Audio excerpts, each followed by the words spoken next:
সিজদায় পড়ে আল্লাহরে বলবেন, আল্লাহ, এই পৃথিবীতে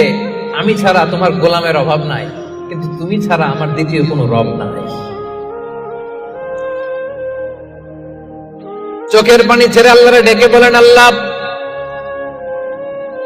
এই জমিনে আমি ছাড়া তোমার গোলামের কোনো অভাব নাই, কিন্তু তুমি ছাড়া দ্বিতীয় কোনো রব আমার নাই,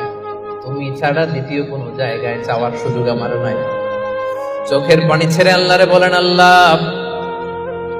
কোরআনে তুমি শিখিয়েছো ফরিয়াদীদেরকে কেউ যদি চায় ওই ফরিয়াদীদেরকে বারণ করা যায় না, তুমি কেমন করে এই